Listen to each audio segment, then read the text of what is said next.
So today, I am pleased to welcome back Ahmad Abojaradeh, who is joining us to do a presentation on recovery, a peer support approach. And they have been on a number of webinars over the past couple of years. One of them I got the honor of joining and supporting them on, and we are very grateful to welcome you back this morning. Would you like to say good morning? Hi, good morning, good afternoon, good evening if you're not in the States. Yeah, yeah. Thank you. Okay, so let's move on. I'll just go over a few of our housekeeping items as we get ready to begin. So our ways to engage. So if you've been on a lot of these webinars, this is not going to come as much of a surprise, but most of the interaction is through chat, but there are maybe opportunities to raise your hand and speak. And if that happens, just click on the raise your hand icon and we'll unmute you.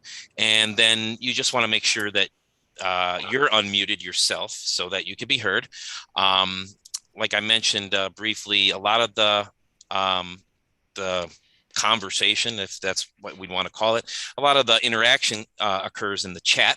So if you want to type something in, please do. We're always kind of following up on those and love to address any questions or comments within the body of the session. Just make sure, as I mentioned earlier, that and there's a little image there, that you click everyone so that everyone could see. And then your patience is appreciated. So thank you, as we're managing multiple people and technology. Great, thank you, Andrew, for moving the slide to our agreements. We want to speak from our own experience or type from our own experience using I statements. Just a reminder that we want to treat everyone the way we'd want to be treated. And every comment and voice is valued and valid and welcome. So please feel free to bring your full presence and your full self into your comments. And speaking of full presence, just the idea of multitasking. You've given yourself this hour. You're here to spend time with us. So give yourself that space. Join us, dive in fully, and you will definitely get more out of it. And at the same time, if you need a minute, please step away. If you need a minute, take a minute, whether it's the content or something coming up in the world around you that might interfere with our online community here. Please take that minute. And that's all there. So let's move to the next slide, and I can officially pass it off for recovery, a peer support approach. Thank you. Awesome. Thank you so much, Guy. Hi, everyone. Good morning, good afternoon, good evening, wherever you are in the world. I'm so excited to be back here. For those of you joining for the first time with me as a presenter, my name is Ahmad Abojaradeh. I go by they, them pronouns. I carry a lot of different hats. And so for some of you who have been with me, I maybe started off with like engineering or conflict transformation or peer support. In this case, I'm going to kind of talk a little bit about some of my peer support experiences and kind of what I'm bringing to the table here. And then kind of tell you a little bit more about this session before kind of jumping in. So I became a certified peer support specialist about 7 years ago at this point. And it was, to be honest with you, the first time I had language for a lot of the support systems that I had seen throughout my life, right? The best of it. And by the systems that I had seen throughout my life, it was mostly what I wanted to see as forms of support within myself, right? And how I was trying to show up in spaces and how the best supporters kind of showed up. And that really changed the course of my life entirely, where at the time I had just graduated, or I was about to graduate as a mechanical engineer, but was always interested in like bridging different gaps, right? And bringing that world into the social sciences world and the humanitarian world, and really just honoring people's lived experience. And I had been doing that for over a decade. As of now, I guess, so about like 6-7 years prior to that. I was always working on centering people's lived experience. And I never really understood why I was doing that. But all of the work that I was doing was always lived experience oriented. I didn't necessarily have language to have different conversations about, different mental health challenges, right? And various forms of oppression and forms of injustice and things like intersectionality. I didn't really have access to that language at the time. It just made sense for me that people's experiences are always valid. And I always felt really grounded in that. And so as I started doing work, I really brought that into the communities I was a part of. And when I became a certified peer support specialist, there was language for it, right? And there was a certification process for it. And so since then, I've kind of continued doing a lot of that and have utilized the peer support approach, not just in one-on-one peer support, right? Or in group peer support, which I think is what more people are kind of familiar with, right? Of individuals with lived experience supporting one another. And I know there's been various webinars to really go into the foundation of what that looks like and how do we support one another on a one-to-one basis, right? Or for running groups. And just really this model that honors that every single one of us is in need of support, right? And that we're all capable of supporting one another. And so peer support is this beautiful model where individuals with lived experience, right, who are on their journeys are supporting other people also living through different things with lived experience and on their own journeys. And both are able to really honor one another and have that mutuality where it's not I'm the expert in anybody else's life. I am always the expert in my life, and everyone around me is always the expert in their lives.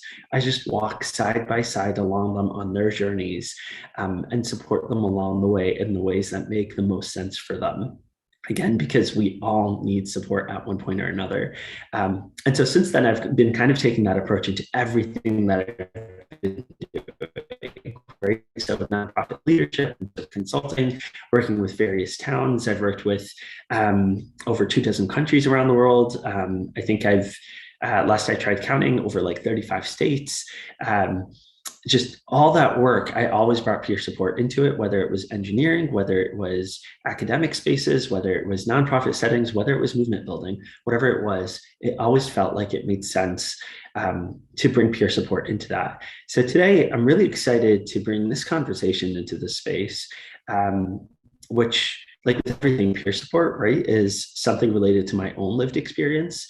Around both mental health, substances, different behaviors, and really to talk a little bit about what does recovery look like in terms of the peer support approach, in terms of any kind of challenges, right? So not just substances or not just mental health related, not just disability related, whatever it is, kind of a comprehensive outlook in all challenges. And I will focus slightly on the realm of substances and different behaviors, just because that's an area that we don't discuss as much as we would with like the mental health side. And so in previous sessions, I've kind of focused a little bit more on the mental health side. So today I'll try kind of moving it over to more of like the behaviors and the substances world. So before we get started with the different slides, I want to start off with just a bit of a grounding exercise. And so it's a little bit of an envisioning / meditation exercise. So we're just going to be kind of visualizing different things, just taking it in some deep breaths. Do as much of it as you're comfortable, participate to whatever your comfort level is. But if you are comfortable to go on this entire journey with us, that would be wonderful. But you're also welcome to kind of do an alternative of it. So instead of visualizing, you're also more than welcome to kind of take out a pen and paper or just on your computer. Feel free, as I'm like giving the different prompts, feel free to just write down what feels right to you. If you like speaking out loud and kind of reflecting that way, feel free to just either just talk out loud, right? Everyone's on mute, so feel free to just share out loud if that makes the most sense for you. So feel free to modify it in a way that makes the most sense to you. But the way I'll run it is kind of, again, more of that meditation piece. So to get things started, we're just going to get started with just a few deep breaths. So in through our nose and out through our mouth. And feel free to really exaggerate those deep breaths. And as you're doing that, feel free to close your eyes if you feel comfortable. Feel free to move around in your seat, just get a little bit more comfortable in how you're sitting. Make sure that the space is really working for you and you're able to just be here. So again, take a deep breath through your nose, out through our mouth.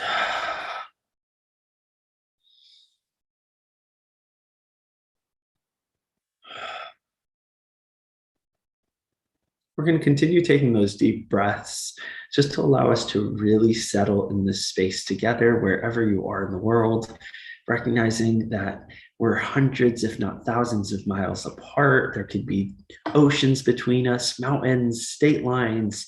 There could be everything between us, and yet we're all in this space.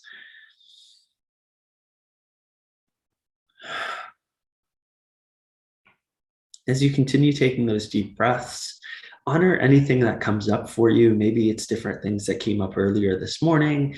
Maybe it's things that you're looking forward to after this.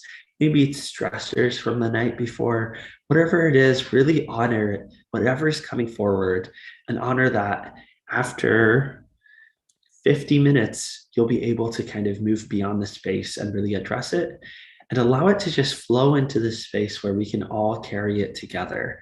And you don't have to carry it entirely on your own.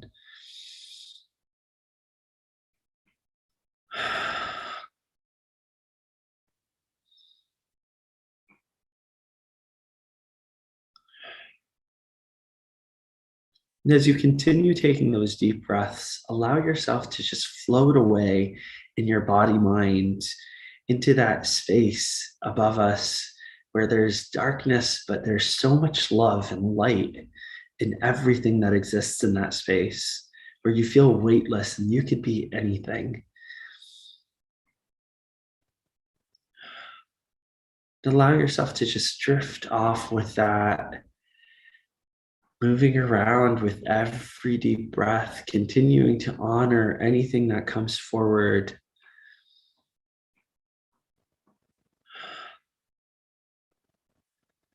And with your next deep breath, allow yourself to visualize yourself in a space that feels really tranquil and serene to you. A space where you feel at peace, where you know everything is okay, whatever that looks like for you. Maybe for some people that's outdoors, by a field, or in the forest, or by a river. Or maybe it's by all of those, or maybe it's indoors. Maybe you're in your bedroom. Maybe you're hanging out with friends. Maybe you're with your family. Whatever it is, allow yourself to just drift into that space with whoever or wherever you are, really holding on to those feelings of peace, of no judgment, of tranquility, of just existing. And as you sit in this space, allow yourself to recognize that in the space that you're in, you are able to be everything that you are meant to be, whatever that looks like. And maybe the space starts shifting slightly. Maybe it's exactly the same, but the emotion is just there of that you are everything. You are your entire world. Everyone around you is a part of that world. You're at peace and that you can be anything and everything. Allow yourself to walk around in that space. Maybe notice some things that you hadn't noticed before. Maybe all of a sudden you're in a new space. Maybe you've somehow maneuvered to your workspace. And maybe it's a completely different workspace than where you would have been October 25th, 2021. Maybe it's a completely different workspace.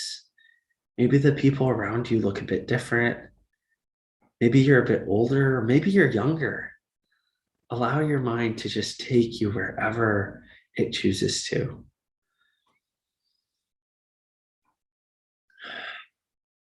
Continue just observing the things around you and keep holding on to that space within you.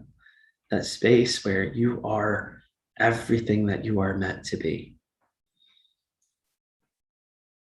Just continue walking around. Maybe you have a brief conversation with somebody nearby. Maybe you just say hello. Maybe you go outside for a walk and maybe the world looks a little bit different. Or maybe it looks exactly the same as it does October 25th, 2021. Maybe as you reflect in that, maybe you think back to that person on October 25th, 2021. Maybe you want to send them a message of how it feels like to be everything that you're meant to be. Or maybe you feel that way October 25th, 2021. Maybe you just want to say hello. Feel free to look down at yourself from that space wherever you are in that world. Really just honor everything that's coming up for you. Maybe it's a sense of pride. Maybe it's happiness. Maybe it's feeling at peace. Maybe it's a little bit of sadness. Maybe it's optimism and feeling hopeful. Maybe it's feeling even a little hopeless and helpless, and that's okay. Honor every single feeling that's coming up for you because all of them are valid. And you know that one day, even if you're not there yet, you will be everything that you are meant to be. You will have that world that you're in right now. Allow yourself to just be there. Just bathe in the sunlight if you're outside, or the warmth if you're indoors, or maybe the cold if you like the cold. But it's the perfect temperature. It's the perfect everything that you need to feel that you are everything that you are.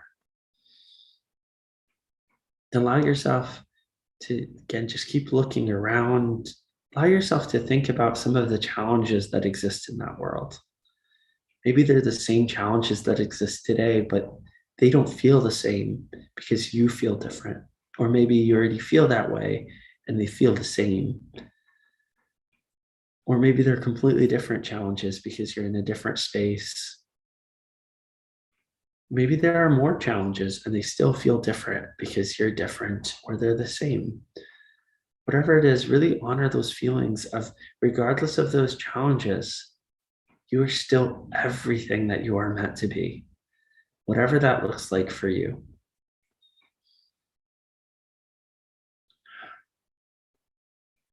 Allow yourself to just bathe in that world, taking those deep breaths, honoring that space that you're in, honoring that feeling, and honoring that that feeling has always been there and it can always be there.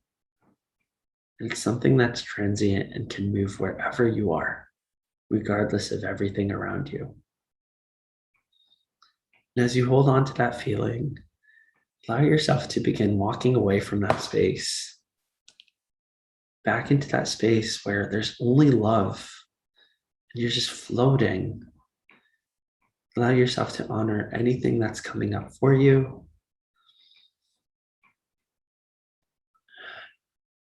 Allow yourself to say goodbye to that vision, and allow yourself to embrace the person that you are on October 25th, 2021, coming into your body, sharing some thoughtful, beautiful, loving words with that person that's in that chair or standing up or wherever you might be.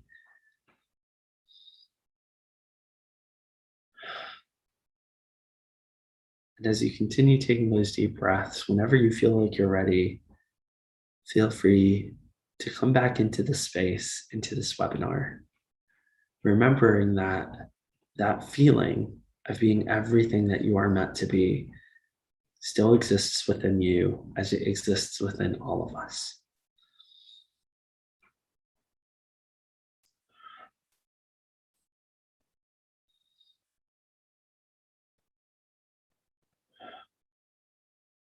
And as you come to, allow yourself to just move a little, maybe hug yourself.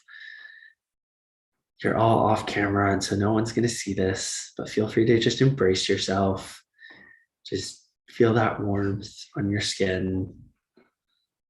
Again, wherever you are in the world, Feel that virtual embrace, consensual virtual embrace of just having that warmth coming out of this space for everyone within it.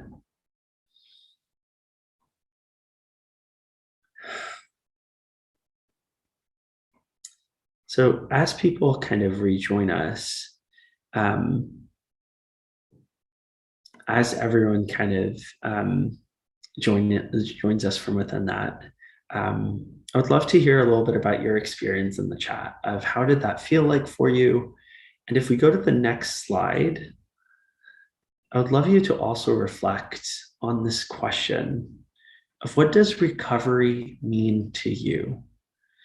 And reflect on that based on the experience that you just had of in that space where you were everything that you're meant to be. And feel free to either write in the chat or feel free to raise your hand, and Andrew can unmute you and you can share with us.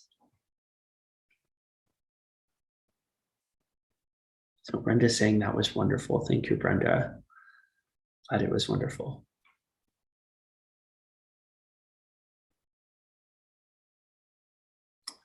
Brenda says recovery is a sense of well-being. I love that. What else?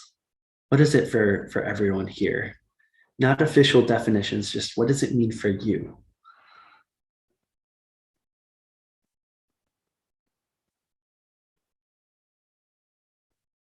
So Annette says, recovery to me is hope and optimism. That's beautiful. Thank you for bringing that into the space.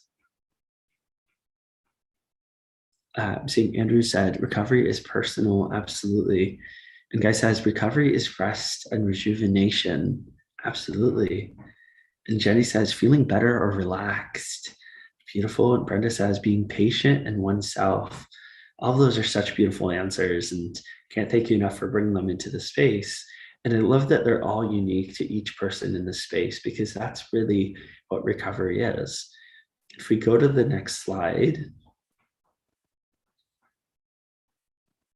So for me, and for how we would look at it in terms of peer support, all of you had the perfect answers. All of it was right, because recovery is always very personal to all of us. On a high level, based on the peer support model, right, is recovery is really just about living our most authentic lives, just being everything that we're meant to be. Right? That's within peer support what recovery is. Now, I don't know about you, but before I got into peer support, anytime recovery came up, it wasn't that definition.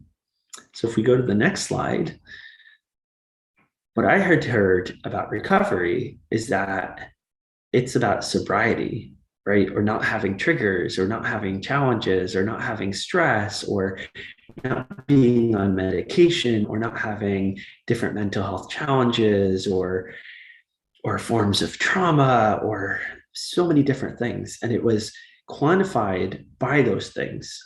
If I ever talked about how wonderful I felt, people would often ask me about my diagnosis, right? Or they would ask what medications I'm on, right? Or they would ask about sobriety.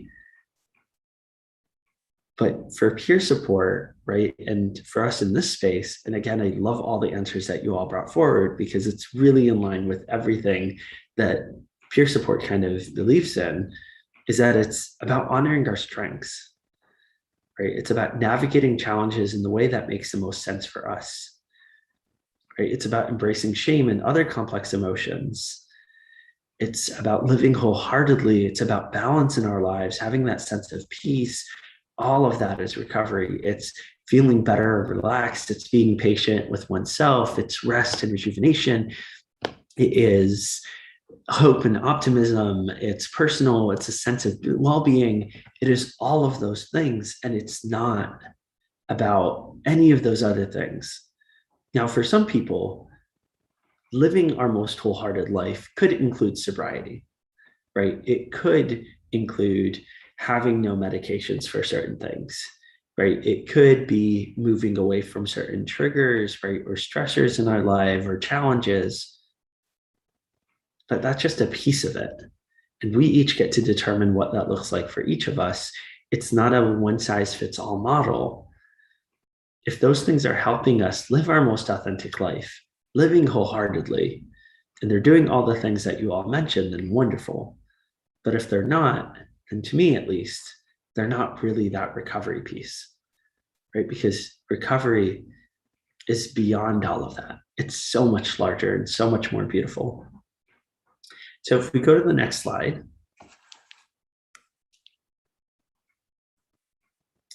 I'd like us to kind of briefly talk a little bit about reframing this idea of addiction, right? Anytime we talk about recovery, oftentimes it's related to substances, right? Or it could be related to mental health challenges and things like that.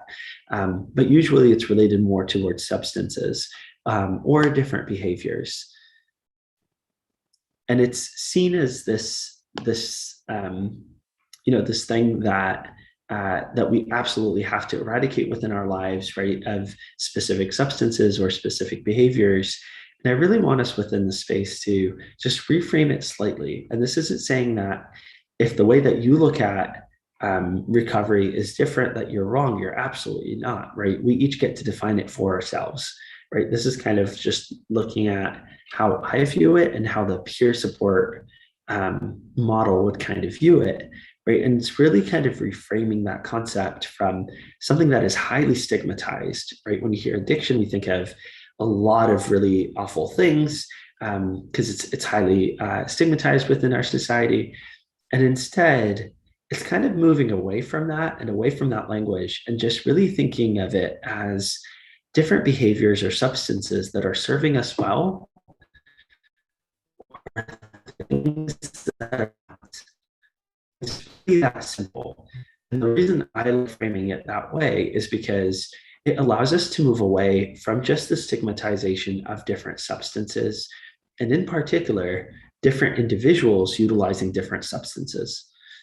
So to give you an example, I had this conversation maybe about 6 months ago of um, I was talking to an individual and they were talking about how we shouldn't give money to individuals experiencing houselessness because they're going to go and buy substances and utilize drugs. And the really interesting part was this individual who is middle class, upper middle class, a white doctor actually, was actually talking about utilizing what would be considered grade A substances. But in the same statement, right, it was perfectly okay for this individual to be utilizing those substances, but it was incredibly shameful and wanted to really stigmatize an individual experiencing houselessness to utilize lesser substances, right? And that's, to me, just a brief example, right, of how sometimes we view different substances or different behaviors very differently depending on the different circumstances within our lives, right? So for somebody who is upper middle class to utilize a substance, it's experimentation, it's perfectly fine. But somebody who is experiencing houselessness, it's something that they asked for, right? It's a personal failure that they put themselves into it. And so really reframing it allows us to move away from all of that, away from the judgments. And it's really just what is serving us well and what is not serving us well. And as you think about it for your own life, right? Outside of just substances, think of your work, think about any behavior that you might have, right? And think about which behaviors have served you well. And by served you well, I mean moved you towards that sense of recovery, right? That sense of living your most authentic life and being everything that you're meant to be, versus the things that keep you away from that, right? And we all know that for ourselves better than anybody else, right? And so really think about that of what are different things that haven't served you well. And maybe they're things that everyone else tells you are really helpful and really positive. And what are the things that have served you well? And maybe they're the things that people tell you are actually really negative, right? And that we should stay away from them entirely. And I'm not going to tell you stay away from this or be a part of this or whatever it is. You get to determine that for yourself. And if we go to the next slide, really highlight that of that it's only you who gets to determine what serves us well. only each individual. And that's not saying that at times our behavior can't harm those around us. That's very different. It definitely can, right? And that's where boundaries come to play, and we walk towards accountability with individuals and things like that. But even then, in terms of like who really gets to determine what serves us well as individuals is only ourselves. And if you're interested in learning more about setting boundaries, right, and what that looks like, and kind of a foundation of boundary setting with peer support, that was a webinar we actually did a few months ago. I want to say in June, but it could have been last October. I've done quite a few webinars for Be Strong Families. So definitely check those out. And same with accountability. We've had those conversations. So definitely check those out, because this isn't saying that harm can't be done, right? I could be doing a behavior that I feel is serving me well, right? Or I might just not be cognizant that it's not serving me well, and it could potentially harm some of the individuals around me. And that's where individuals are able to set boundaries. That's where I'm able to walk towards accountability with those individuals, and modify my behaviors and things like that, if that's something I choose to do. But again, the person who gets to determine what serves us well and what doesn't is just ourselves. So if we go to the next slide. So the question becomes, how do we distinguish between things that serve us well and those that do not? I know for me, that was a little bit of a struggle, because my understanding initially was just based on society, right? I was told drinking was bad. So I knew if I didn't drink, then that's great. Then I don't have what would be considered addictive behaviors, right? I knew, like, for example, going on a walk would be seen as healthy behaviors, right? Journaling seen as healthy behaviors. But again, within this conversation, we're really reframing that it's going to be very unique to everyone here, right? I know some individuals who will drink, right? And it serves them well. I know other individuals who will never drink because it just does not serve them well. And that's wonderful, right? Like, and individuals can pick and choose what makes the most sense for them. But for me, it goes down to these three different things. And we've kind of talked about the last two, right? Of like, is an action or a behavior or a substance, it doesn't matter what it is, right? Are they moving us to where we want to go? Are they moving us towards our recovery / self-actualization? Because to me, self-actualization is just being everything that we're meant to be, right? Which is just recovery. And so they go hand in hand. So are those behaviors moving us towards those things? And also, for me, the most important piece is intentionality. Because to me, intentionality is really the difference between having different behaviors that could potentially be utilized as moving us forward or moving us in different directions. But if we don't have that intentionality, then it's much more difficult for us to utilize them as stepping stones to get to where we need to go. So for example, a few weeks ago, I was having a really rough time. Right, just different things had kind of happened. I live with like CPTSD, and so different triggers can happen. And also, I've learned along the way that going to really bad places is not bad, right? That it's perfectly okay for me to go to those dark places and allow myself to just sit within them, right? And utilize the tools that I have, right? The things that I want to use to move myself out of that and move beyond where I was prior to going into that dark place. And so it was a few days, right, within just being at home, right, being in a really bad place. And allowed myself to really sit with that. And my immediate impulse, right, prior to like really recognizing that, like, this is okay, right, reminding myself of like, hey, it's okay. Let's be in this space. Let's allow ourselves to be in a bad place and move intentionally outside of it when we're ready to. My immediate reaction was, let me go immediately into my self-care, right? Immediately, I was like, okay, I need to take a bath. I need to go on a walk. I need to start writing. I need to journal. I need to start reading books. I need to reach out to X, Y, and Z. I need to do all of these different things that do help with my self-care. But in that moment in time, they were just there was no intentionality of where I wanted to go, right? Of what is the destination I'm working towards.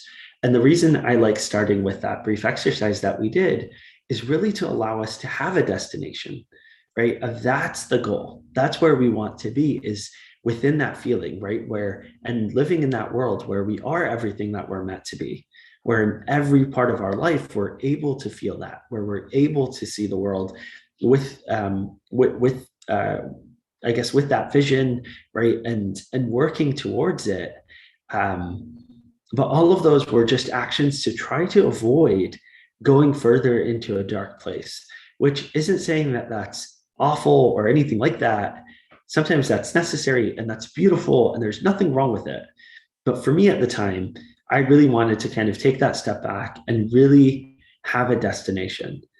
And it was this realization that prior to things getting really bad, that there were certain things in my life that I wanted to change, right? That I wanted to transform because they were getting in the way of my self-actualization and that recovery.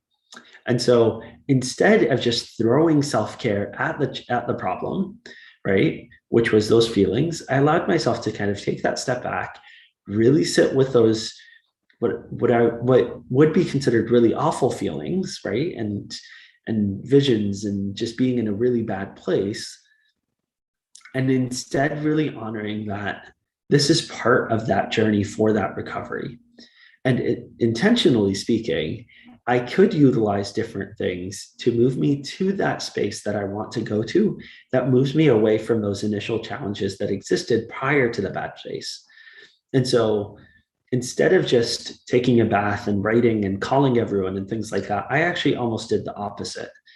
I actually withdrew from individuals, right? I actually allowed myself to go inwards, right? Of really just allowing to sit with myself and really reflect on what has been working and what hasn't been working, and going to some of the darkest spaces, right? But offering that support and navigating that space, utilizing just a few different things versus everything all at the same time, allowed me, as awful as it seems, right, of going into darker spaces, allowed me to really reflect on what is the life I want to have. And that reminder, right, that I forget from time to time, right, because I've been doing this work for so long, and I've both on a personal level and professionally, right, of tapping into that sense of recovery within myself, of living wholeheartedly and being everything that I'm meant to be. And also, it's so easy to forget along the way. And so it was such a great reminder. And so instead of all those tools, again, I ended up withdrawing, which would have been seen to everybody around me, right, as an action that would serve, was not serving me well, right? It's really harmful. It's really terrifying. And instead, I actually just completely unplugged, right? I stepped away from work for a couple of days. I stepped away from everybody around me, from all my support systems, because I wanted to take that step back. So there was that intentionality within it. There was that movement towards something, right? And once I was able to do that, I was able to see, okay, this is what I want to do, right? This is how I want to move out of this, right? But not to where I was, to a better place, right? To where I feel I want to go, to that recovery space. And thankfully, I was able to do that, right? And it's not saying that that was it, right? Like never going back to bad places ever again, and never going to go and need that reflection time and things like that. Not at all. Because to me, the way I look at it is that those spaces are opportunities for me to live my most authentic life, because the reflections that I do within those spaces are also what allow me to really reflect on what's not working within my life and what's the life I want to live for, right? What's the best possible scenario and how do I build that? And at the same time, intentionality speaking, right, recognizing that, all right, well, what else do I want in my life where maybe I don't have to get into that space to be able to do that work, right? So maybe it's other pieces of intentional care, whatever that looks like, that allows me to move away from it, right? And so, so one of the, or two of the things that do that for me are instead of just going to a bad place, are inner child work, right? And journaling. Both topics that we've also covered in previous webinars. So definitely feel free to check those out as well. If you're not familiar with what inner child work is, right, or if you're kind of newer to it, or just want a reminder of what it is and what it could be. And so since then, I've been practicing those, right? And that's my new intentional practices, right, and behaviors that are moving me towards that sense of being everything that I am. And notice that a lot of the behaviors that I'm talking about are things that would be seen as like self-care.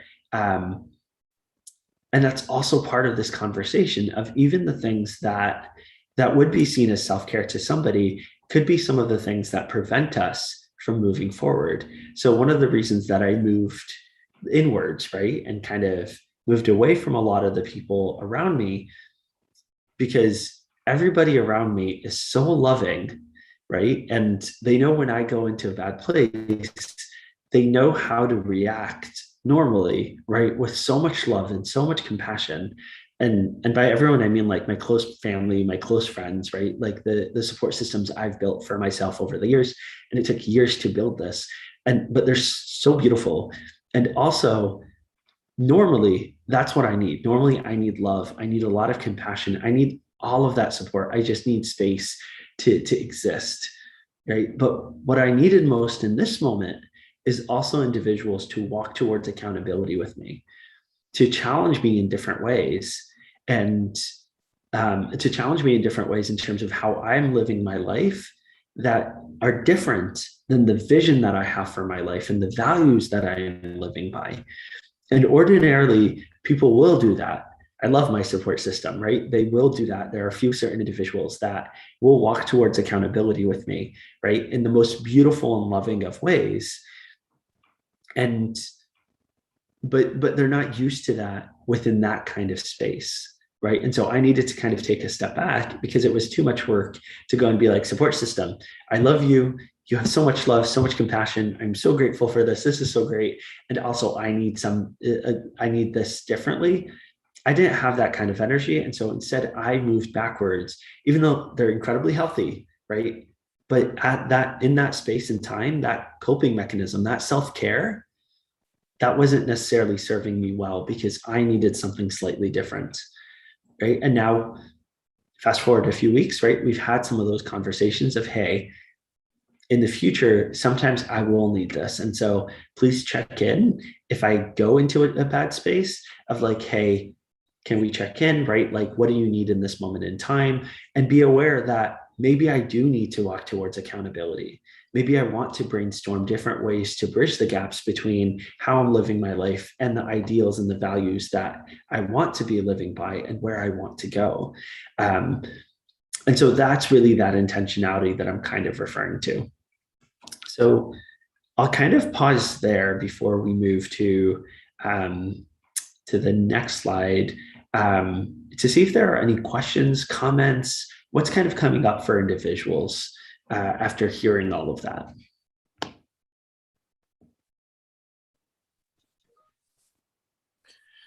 Thank you. It's actually a lot to process. I know people are going to post things in there. But I really connected with, well, the idea of recovery, you know, the intentionality of like how it serves, like are the behaviors serving you in the end? And I can always think of, I could think of certain situations where I've intentionally had used behaviors that I knew didn't serve me, but that felt good or felt like I needed to hold on to them. And in that particular situation, they were directly related to, addiction relationships, but and some of the emotions I was feeling about those, and and just not wanting to let go of a position. So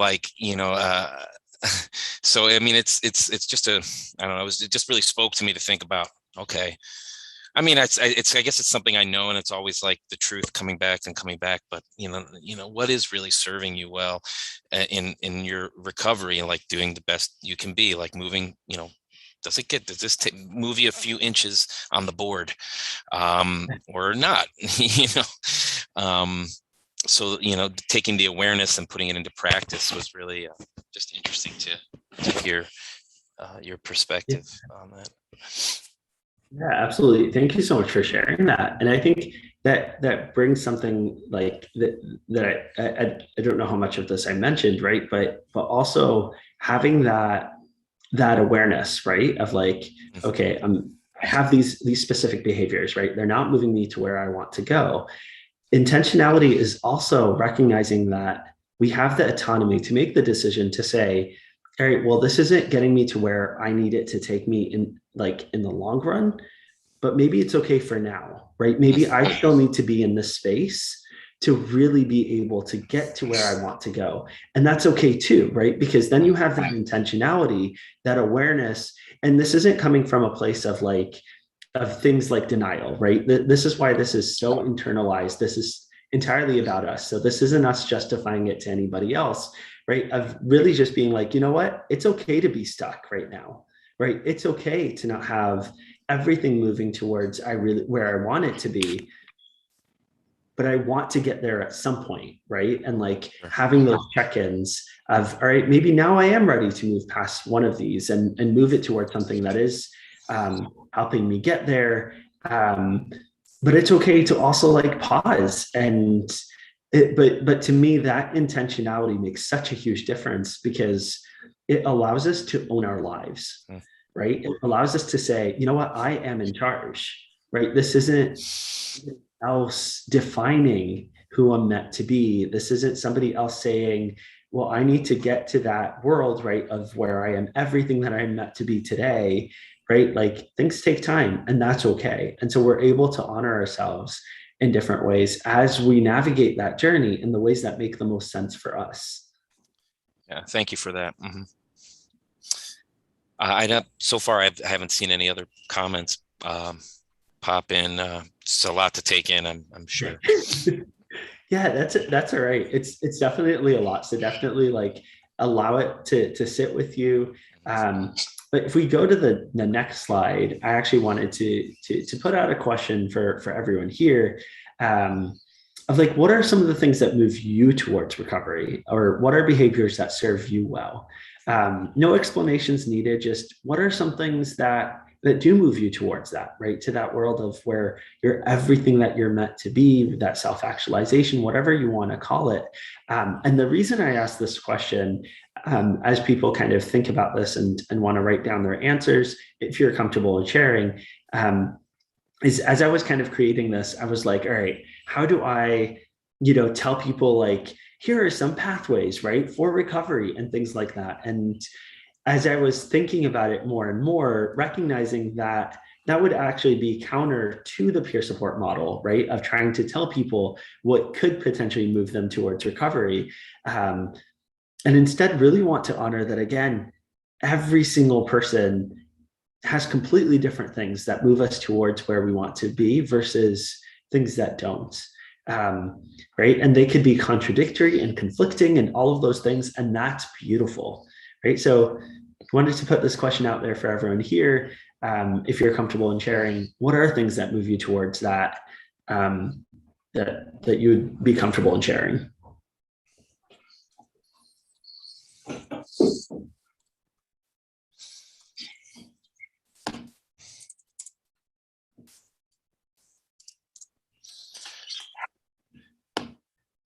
Too many comments popping in, and I'm at the same time typing something, so monitoring and typing.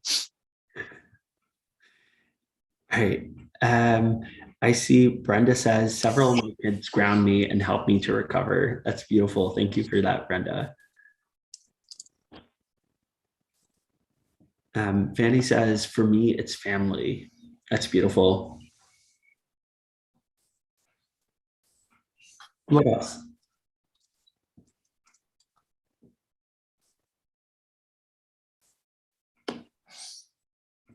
That has ample rest, space to plan, / look at the big picture. Absolutely. That's beautiful. An example of that is working out. Absolutely. Or playing music. Yes. I love all of that. What else? What are other things that move people towards recovery? Tammy says, I have to check in with myself daily / throughout the day using self-care techniques, and generally taking care of myself go a long way in helping me stay or on an even keel. That's awesome. That's beautiful. Thank you for sharing that, Tammy. Maria says, my recovery is my family. Beautiful.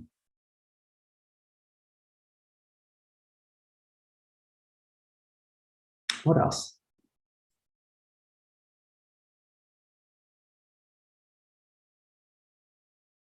And especially feel free to think of something that would be seen as stigmatized, right?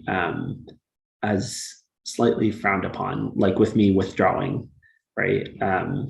Or like another thing that that I'll utilize sometimes to like move me towards recovery, or I see as something that moves me towards recovery, is things like disassociation, right? At times versus other times, it could be not serving me well, but sometimes it serves me very, very well to disassociate, or to be in a space where I'm not connected to the things around me, to be able to really take that step back uh, until I'm ready to really be there.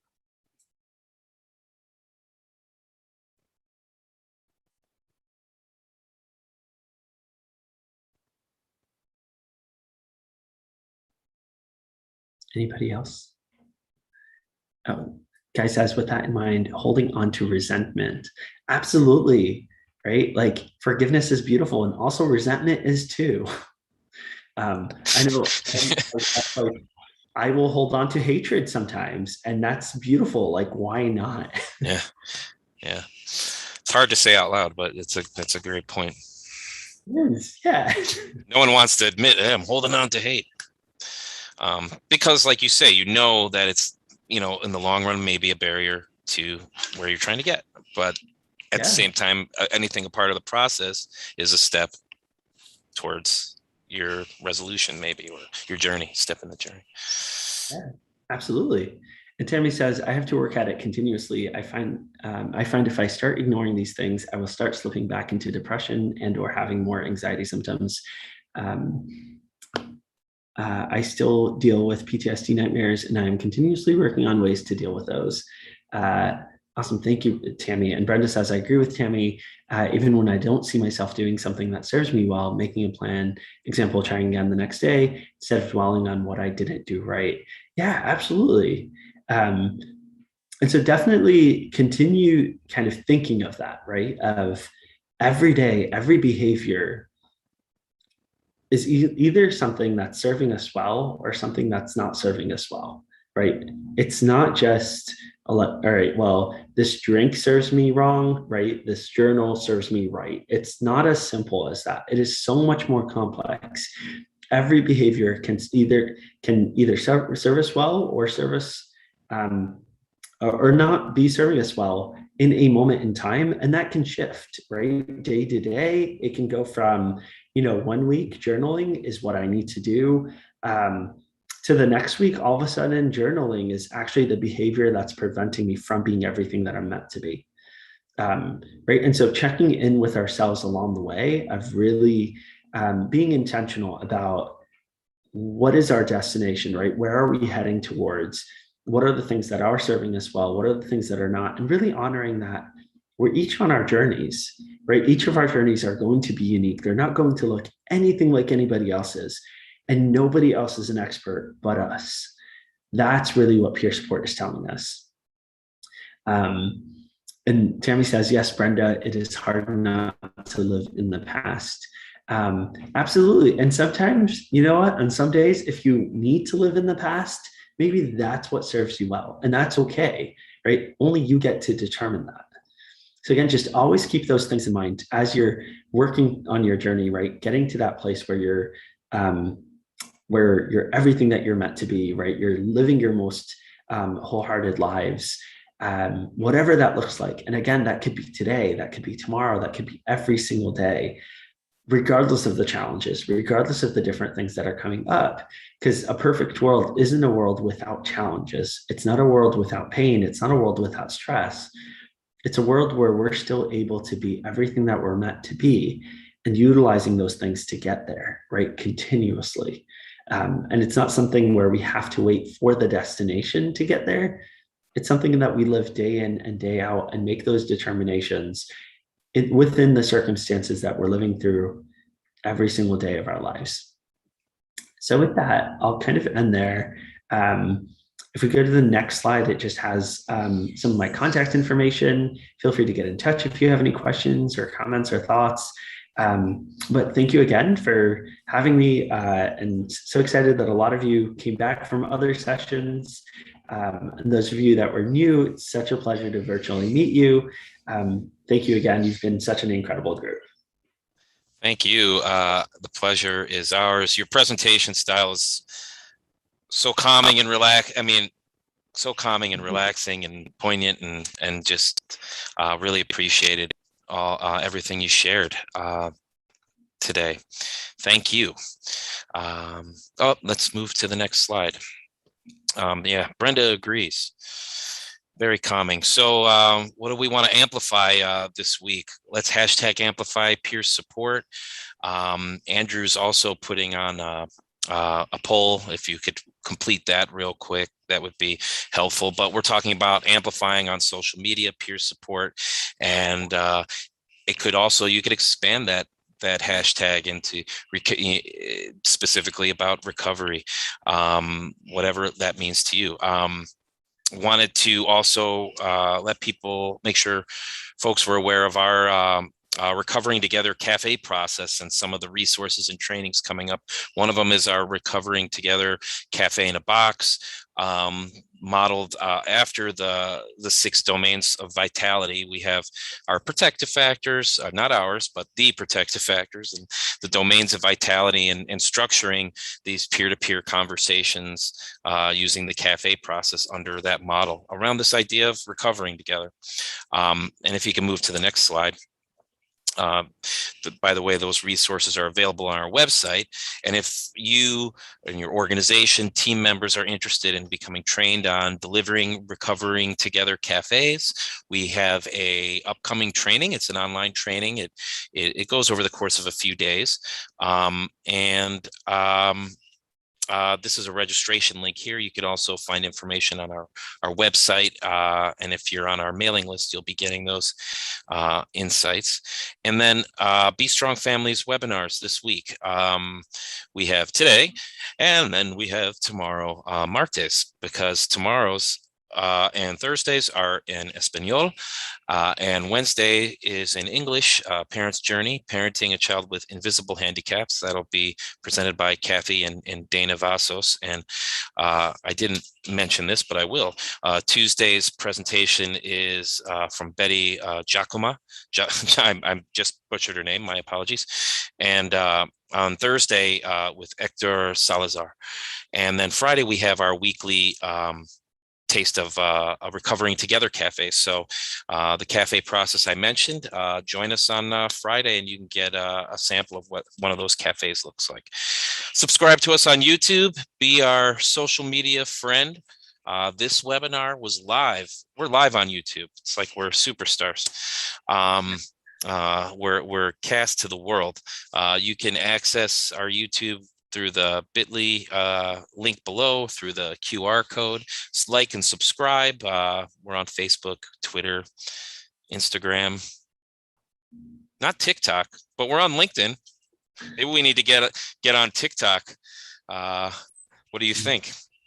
Should try a little bit of that. But well, I guess I'll close out by saying thank you again, Ahmad. It's been just a pleasure being in the space with you again. Any last words to our group before? Just thank you so much for having me, and thank you, everyone. Awesome. Andrew, thank you also for your support in the background, and everyone have a great day. Make it a great week. And let's have the sun come out here in Chicago.